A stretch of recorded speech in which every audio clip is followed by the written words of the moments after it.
Zaman dulu ini ada orang susah terus minjem duit sama orang kaya 500 dinar.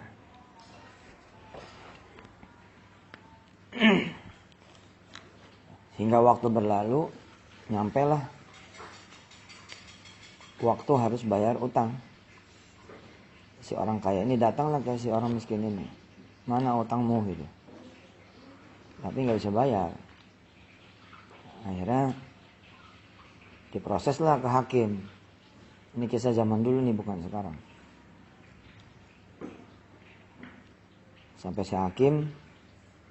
Sampai hakim ini ditanya, kenapa kamu berhutang? Karena saya susah. Kenapa kamu nggak bayar? Nggak ketemu duitnya sampai sekarang. Yaudah kamu bayar seadanya.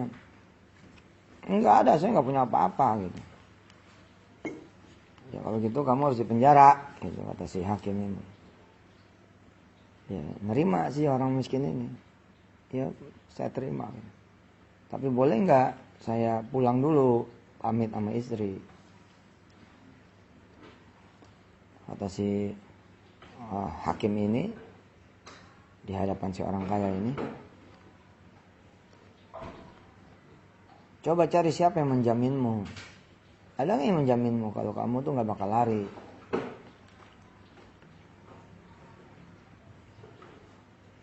Nggak bakal ngilang.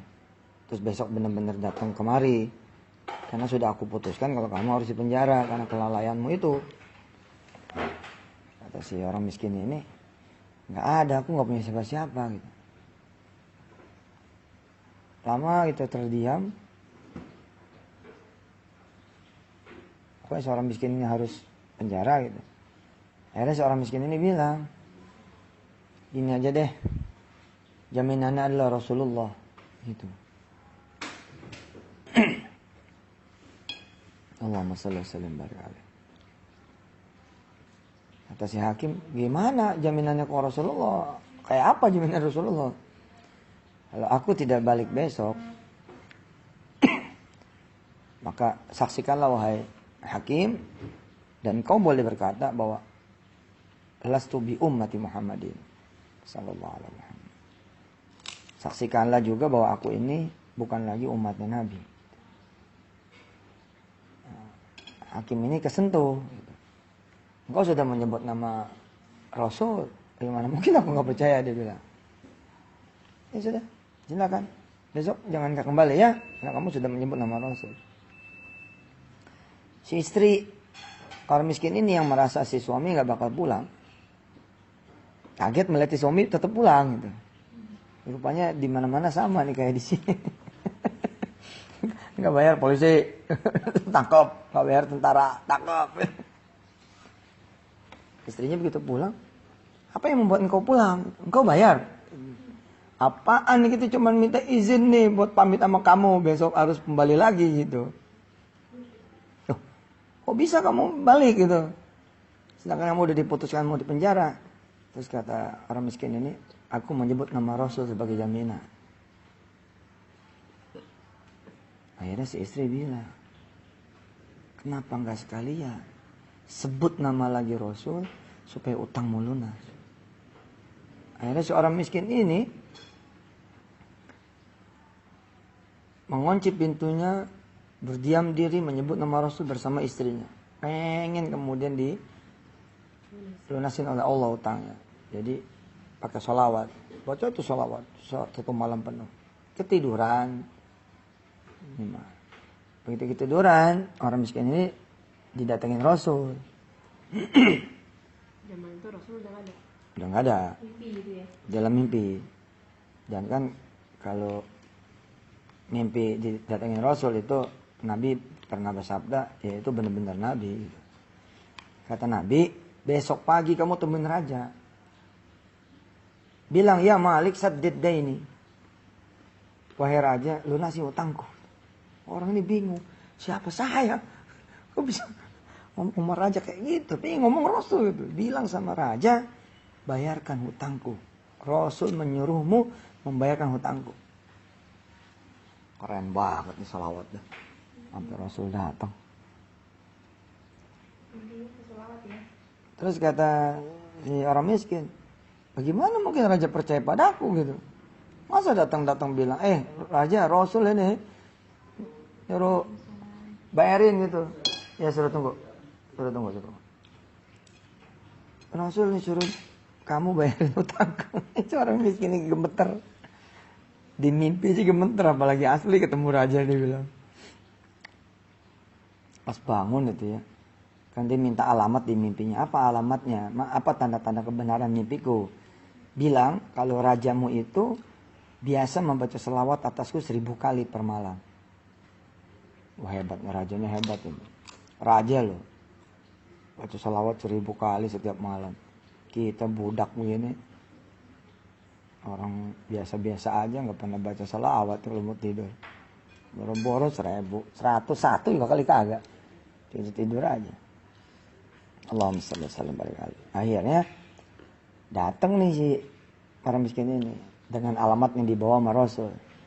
Kan nggak mungkin dong, amalan itu kan amalan sepi, nggak mungkin orang miskin ini bisa tahu. Tapi si orang miskin ini punya kalimat itu. Terus yang lebih hebatnya mah, beritahu raja kalau semalam itu hitungannya kurang dari 1000. Dan sudah dianggap genap oleh Rasul, oleh Allah dengan salawat aku katanya.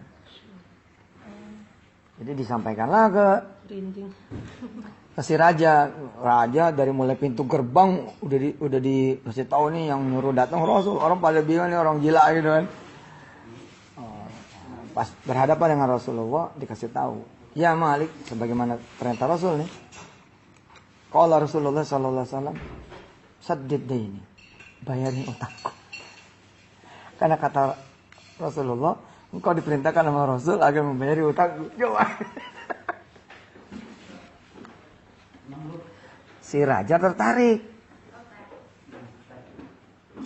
Nanya, benar kamu mimpi ketemu Rasul? Benar. Apa tandanya? Bukannya ngasih tahu tanda Rasul itu kayak apa, dia malah ngasih tahu, bukankah engkau setiap malam berselawat kepada Rasul 1000 kali? Kaget si raja. Oh, kok tahu gitu? Berarti kan Rasul nerima nih. Seneng kan raja, Rasul nerima salawat dia kan seneng. Kayak Yusri ngirimin stik walu buat istri saya, terus dimakan sama istri, dimakan sama saya. Seneng gak?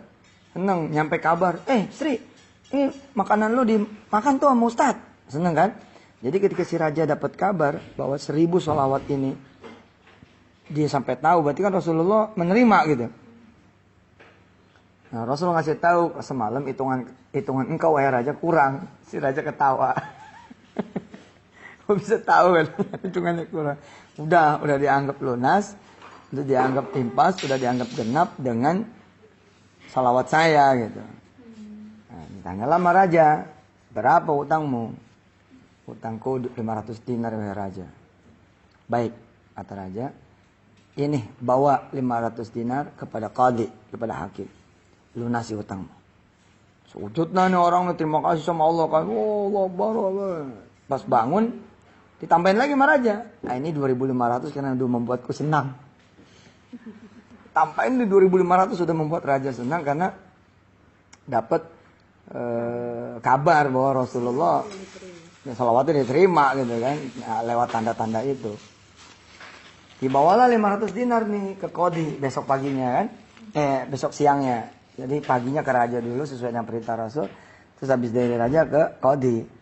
Sampai qadhi, udah ditungguin ternyata sama qadhi. Jadi si hakim ini udah nungguin dia. Kata si hakim, engkau menjadi sebab aku melihat Rasulullah. Fatakunu sabab ana ara Rasulullah sallallahu alaihi wasallam berkali. Orang miskin ini bingung. Kok bisa saya menjadi sebab? Ya karena engkau kan bilang yang ngejamin aku Rasul, aku menjadi rendah hatiku di hadapan nama itu. Rendah hatiku di hadapan sebutan itu. Engkau menyebut nama Rasul, bagaimana aku tidak mungkin melepaskan kamu? Aku lepasin kamu gitu. Ternyata Rasul datang dalam mimpi lalu mengatakan kepada aku, kata Rasulullah, wahai hakim, lepaskan orang ini dan bayarkan hutangnya. Jadi kata si hakim, ini duit 500 dinar buat kamu bayar utang. Gak lama, datanglah si orang kaya ini, yang dia punya utang ke orang kaya ini, datang dengan wajah menangis tapi gembira, mengabarkan kepada si orang miskin ini bahwa engkau menjadi sebab aku ketemu Rasul. Kok bisa? Kata si orang miskin ini. Iya, Rasulullah itu marah padaku. Lalu mengatakan, bebaskan hutang si fulan. Kalau dia ngomong juga tuh, Rasul ngomong sama hakim, kalau engkau bebaskan si fulan dan kau bayarkan hutang si fulan, maka kamu akan kubebaskan. Aku akan mintakan ampun pada Allah dan syafaatku akan kau dapatkan, kau akan bebas dari siksa api neraka. Ya hakim nurutlah. Ngasih. Isi orang kaya ini ternyata sama. Kata Rasulullah, kalau engkau bebaskan hutang si fulan, aku akan menjadi penembusmu untuk kesalahan-kesalahanmu di hari akhir nanti. Subhanallah. Kata orang kaya, hutangmu bebas dan ini 500 dinar dariku. Ditambahin lagi. Tambahin lagi. Jadi dapat 2.200. Enggak dong. 2.500 dari si raja, tambah 500 yang nggak diambil, tambah 500 si hakim, tambah 500 si orang kaya. Jadi berapa? 4.000 dinar. 4.000 dinar. Subhanallah. Sallu ala nabi. Wah, jadi semangat nih. Tiap malam 1.000 baca salawatnya. Gimana kalau nanti ada orang ngaku-ngaku? Nggak bakal bisa. Sekarang gini Pak, kan ya, pengalaman tamu-tamu banyak yang datang. Saya ngimpi Ustadz yang bisa melunasi utang saya. Rasul yang ngomong, banyak yang ngomong kayak gitu. Saya ngimpi Allah Pak Rasul gitu kan, yang bisa melunasi utang saya cuma Ustadz. Yang bisa bantu saya cuma Ustadz. Itu gimana? Ya tadi tanda-tandanya apa gitu. Dia mesti bisa nyebutin tanda-tanda apa gitu. Kalau kayak tadi kan ketika si raja nanya kan apa tanda-tanda kebenaranmu apa? Alamatul haknya apa? Tanda-tanda kebenarannya apa? Nah, orang ini kan bisa ngomong. Tanda-tanda kebenaran saya adalah bahwasanya engkau berselawat tiap malam 1.000. Itu kan amalan pribadinya. Masa orang lain tahu kan begitu, amalan pribadi. Kau bisa tahu. Nah, kalau dia bisa nyiriin itu, Ustadz, kata Rasul, engkau tuh begini, baru kemarin kamu gini. Ya udah itu benar. Tapi kalau enggak, bisa jadi nipu. Tapi kan ya kita bantu kalau memang begitu. Karena kan tidak harus selalu duit. Kita bisa bantu misalnya dengan dia. Dia kita arahkan kebenaran, kita ajarin zikir, tobat. Itu juga bisa bantu bayar juga. Karena masalah juga nih kalau kisah ini diterjemahkan jadi beda, semua orang ngomong kayak gitu gimana? Iya. Apalagi sekarang orang banyak yang bukan ngambil salawatnya gitu loh, tapi malah ngambil ini bisa nih ngomongnya. Iya, kebetulan lagi ada utang gitu sama Ustaz. Ya beda lah. Beda. Tapi Masya Allah salawatnya. Allahumma sholli. Bebas 1.000 bas salawatnya bas. Ini mah salawat 10. Masya Allah deh. Allahumma sholli wa sallim wa barik ala Sayyidina Muhammad wa ala ali Sayyidina Muhammad. Walhamdulillahirabbil alamin. Niat. Ini 1.000 selawat enteng sebenarnya, nggak berat itu. Enteng. Enteng loh, nonton aja kita bisa 2 jam nonton TV. Bismillah. Alhamdulillah.